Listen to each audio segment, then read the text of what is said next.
एक दिन मैंने खुद को ही प्रश्न पूछा, तो चलो एक बार टेस्ट करके देखते हैं कि सच में संत रामपाल जी कबीर साहब क्या उतारे क्या।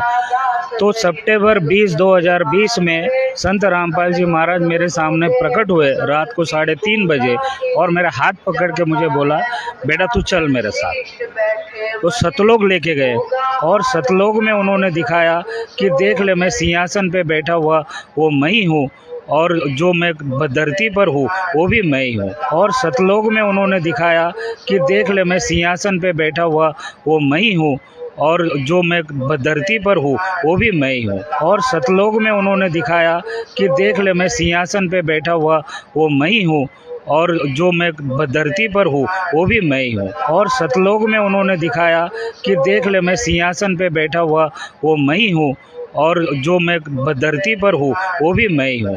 तो तेरी शंका अब दूर हो गई है, तू मुझे पहचान ले बेटा, ये भक्ति मत छोड़। और ये मैं साक्षात परमात्मा ने दर्शन दे के मुझे बताया कि मैं खुद ही कबीर आया हूँ। एक राजस्थान के उदयपुर से भाई है जो पहले माता जी का पुजारी था।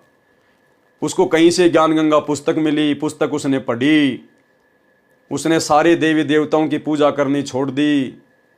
एक रात्रि सौपन में उसको कबीर जी दिखाई दिए, दाढ़ी मूछ वाले। उनकी आपस में ध्वनि से बातचीत हुई, और कबीर जी ने कहा कि बेटा समय बहुत कम है, तू बरवाला में आके नाम उपदेश ले ले। तो उस भाई ने कहा कि बरवाला में तो रामपाल जी रहते हैं। तो दाढ़ी मूछ वाले कबीर जी ने कहा कि वो रामपाल मैं ही हूं। सुनिए। सर जी, ऐसा है कि मैं ब्राह्मण कुल से हूँ, और बचपन से इससे अनेक देवी देवताओं की पूजा करता आ रहा था, और अनेक देवी देवताओं की भक्ति की है मैंने। उससे मैं देवी का भगत था, और देवी मेरे को भी दर्शन दिया करती थी साक्षात। तो उसी हिसाब से उसी भक्ति में लीन था। 2012 में मैं जब देवी की साधना कर रहा था, तो मुझे अचानक ऐसा लगा कि मेरे को कोई ना कोई भगवान मिलने वाला है, जो कोई बहुत ही जबरदस्त है। इस प्रक्रिया के अंदर मेरा मन नहीं लग रहा था उस साधना को करने में।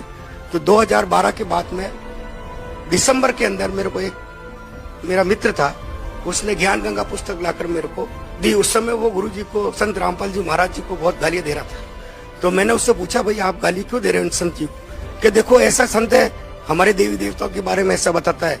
तो मैंने कहा इसमें ऐसा क्या बता दिया? कि देखो भगवान को भूत बता रहा है। तो मैंने कहा भगवान तो भागवत गीता में बताया है कि मैं भूत ही हूँ, भूतों में सबसे बड़ा भूत मैं ही हूँ। तो मैंने कहा ऐसा करो, आप ये किताब पुस्तक मेरे को दे दो। तो उन्होंने कहा ठीक है, मेरे किसी काम की नहीं, आप ले लो इसको। मैं उस पुस्तक को लेकर जब घर पे गया और मैंने उसको ध्यान से पढ़ा, तो उस पुस्तक को पढ़ने के बाद में मेरे एक श्री देवी का फोटो लगा हुआ था। तो उस देवी को मैंने प्रणाम किया। मैंने कहा अगर ये कबीर साहब भगवान है और ये संत जो बता रहे हैं वो सही है, तो मुझे इनसे मिलना है। उस दौरान क्या हुआ, मेरे को अनेक देवी देवता नजर आते थे खुले तौर पर। तो मेरे को लगा ये मेरे को रोकना चाहते हैं। तो जैसे ही मैं रात को सोकर सोने के लिए गया, तो बिस्तर पे जैसे मैं लेटा, थोड़ी देर बाद में स्वयं कबीर साहब आए लेने के लिए। तो मैंने देखा स्पष्ट रूप से। तो मैंने कहा ये कौन है? तो मैंने उनसे पूछा कि आप कौन है? कि अच्छा बेटा बताओ मैं कौन लग रहा हूँ आपको? मैंने कहा आप कोई भगवान ही लग रहे हैं। अरे मैं भगवान ही तो हूँ। मैंने बहुत ध्यान से देखा कबीर साहब के गोल्डन कलर के हेयर, सुनहरे बाल और रक्त वर्ण का, और वो जिह्वा से नहीं बोल रहे, ध्वनि से उनसे बात हो रही थी मेरी। तो मैंने उनसे थोड़ा प्रश्न पूछना चाहा। मैंने कहा उन्होंने मेरे को टोपी उतार के मेरे को बताया कि मेरे को ये 2 गुप्त मंत्र हैं, तत् और सत मेरे को दे दो। तो मैंने कहा परमात्मा, ये अगर आप परमात्मा है तो ये मेरे पास नहीं है, कि मेरे पास है। आप ऐसा करो, बरवाला आ जाना। तो मैंने कहा बरवाला में तो रामपाल जी रहते हैं। तो उन्होंने मेरे को बताया कि मैं ही रामपाल हूँ। तो मैंने कहा बरवाला में तो रामपाल जी रहते हैं। तो उन्होंने मेरे को बताया कि मैं ही रामपाल हूँ। तो मैंने कहा बरवाला में तो रामपाल जी रहते हैं। तो उन्होंने मेरे को बताया कि मैं ही रामपाल हूँ।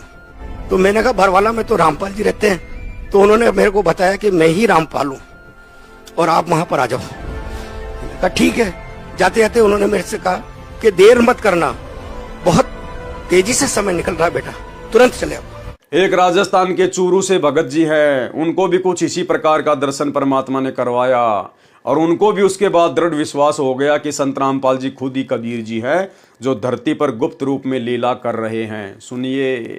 तो फिर मैंने कबीर साहब से ये बोला कि रामपाल जी तो जेल में है, तो रामपाल जी से मैं दीक्षा कैसे ले सकता हूँ। तो कबीर साहब जो है मेरे को बिल्कुल एकदम मेरा शंका दूर कर दिया और रामपाल जी की तस्वीर में कबीर साहब आ गए और रामपाल जी की तस्वीर में कबीर साहब नजर आने लगे और रामपाल जी की तस्वीर में कबीर साहब आ गए और रामपाल जी की तस्वीर में कबीर साहब नजर आने लगे और रामपाल जी की तस्वीर में कबीर साहब आ गए और रामपाल जी की तस्वीर में कबीर साहब नजर आने लगे।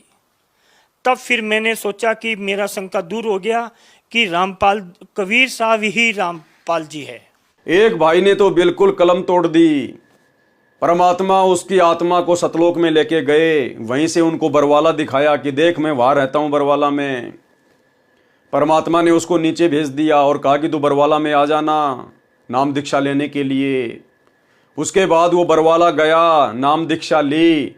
उसके बाद दर्शन करने के लिए संत रामपाल जी के पास में गया तो उसने देखा कि ये तो वही परमात्मा है जो ऊपर सतलोक में सिंहासन पर बैठे थे। तो उस भगत ने कहा कि गुरुजी आप यहां घूम रहे हो, यहां तो आपको कोई जानता नहीं कि आप कबीर भगवान हो। तो संत रामपाल जी ने कहा कि बेटा मुझे ऐसे कोई नहीं पहचानेगा, लेकिन ज्ञान से पहचानेंगे, ज्ञान से। सुनिए। मैं आ रहा था सोते हुए तो मालिक ने मेरा शरीर छुड़ा दिया संत रामपाल जी महाराज ने और उसको सतलोक लेके गए। तो सामने देखा कि बहुत बड़ा एक गुमज है जिसमें संत रामपाल जी महाराज मुख बैठे हुए हैं और मैंने कहा मालिक परमात्मा आप दिखते हो?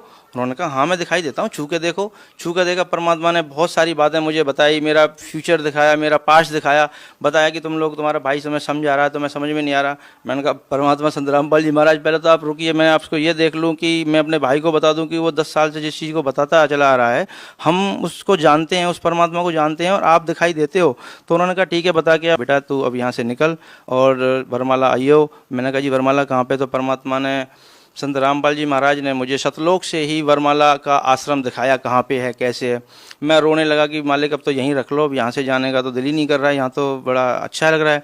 उन्होंने कहा बेटा जाना तो पड़ेगा, अभी तुम्हारे काम बाकी हैं। तो फिर मैंने कहा गुरुदेव अगर आप तो सब कुछ कर सकते हैं, आप तो परमात्मा हो संत रामपाल जी महाराज, तो मेरी मोम को क्यों नहीं बचाया? तो उन्होंने बताया कि बेटा तेरी मोम ने ना नामखंड कर दिया था, उसको विश्वास नहीं हुआ, ज्ञान नहीं हुआ, पर तू नीचे जाके ऐसा नहीं करना है, तुझे मैं यहाँ से पक्का करके भेज रहा हूँ, अपने भाई की हेल्प करनी है और इस समाज को, ये एजुकेटेड जो समाज है इसको समझाना है और अपना पूरा जीवन इसलिए लगाना है। तू तो मर चुका था, देख तू शराब पी के यहाँ गिरा था रेलवे स्टेशन पे, मुझे याद आया हाँ गिरा था। उन्होंने कि यहीं मरना था तुझे, लेकिन मैंने तुझे वापस बुलाया है और तेरे को ये जीवन जो मैं दे रहा हूँ आगे ये भक्ति के लिए दे रहा हूँ, अब इससे भक्ति ही करनी है, कुछ और नहीं करना। मैंने कहा ठीक है जी, लेकिन मैं तो कब आ जाऊंगा जल्दी? वन कहा बेटा मैं नीचे तुम्हारे साथ ही रहता हूँ, मैं पृथ्वी पे बैठा हूँ, तू जाएगा मुझे मिलेगा तो मुझे देखेगा कि तुझे कोई दिक्कत नहीं आएगी। मैंने कहा ठीक है जी, अब तो परमात्मा मुझे फिर जाने दो। परमात्मा ने मुझे वापस लाया। मैं अपनी माँ के 12-13 जितने भी करने थे वो किए। जैसे ही माँ के 12 बजे मैं वहाँ से निकल लिया। सतलोक आश्रम वरवाला के लिए जब मैं निकला, वरवाला के रेलवे स्टेशन पर पैर रखा तो लगा कि मैं परमात्मा की संत रामपाल जी हमारे शरण में आ गया। जैसे ही मैं लाइन लगा के गुरुजी के पास पहुंचा तो मेरे से नाम दीक्षा देने से पहले भगत जी ने कहा कि भगत जी ये कुछ नियम हैं इनको पढ़ लो। मैंने कहा भगत जी कैसी बातें कर रहे हो आप? संत रामपाल जी महाराज परमात्मा से मिलने के लिए अगर 1 लाख नियम भी होते तो मुझे मंजूर है, ये तो छोटे मोटे नियम है, शराब छोड़ दो, गुटखा छोड़ दो, मांस छोड़ दो और ये देना लेना छोड़ दो, ये तो सारे नियम समाज को बिगाड़ने वाले हैं। अच्छे नियम जो हैं वो परमात्मा के पास हैं और मुझे संत रामपाल जी महाराज से नाम दीक्षा ही लेने के लिए मैं इतनी दूर से आया हूँ। तो उन्होंने कहा भगत जी अच्छी बात है, तो आप नाम दीक्षा लीजिए। जैसे ही मैंने नाम दीक्षा लिया, थोड़ी देर भंडारा किया, परमात्मा से मिला तो परमात्मा वही परमात्मा जो सतलोक में बैठ के मुझे समझा रहा है, वो परमात्मा वहाँ ज़मीन पे घूम रहा है। संत रामपाल जी महाराज परमात्मा ज़मीन पे घूम रहे हैं। मैंने सोचा यहाँ सबको शायद पता नहीं है परमात्मा के बारे में, तो गुरुजी जैसे ही आए कह रहे हाँ भाई आ गया। मैंने कहा परमात्मा संत रामपाल जी महाराज आप यहाँ घूम रहे हो? यहाँ तो मैं गुरुजी के पास गया कान के पास, तो मैंने कहा यहाँ तो किसी को पता ही नहीं है आप परमात्मा हो। कह रहे बेटा यहाँ तो कोई किसी को नहीं पता, लेकिन ज्ञान के द्वारा यहाँ सबको पता चलेगा बेटा।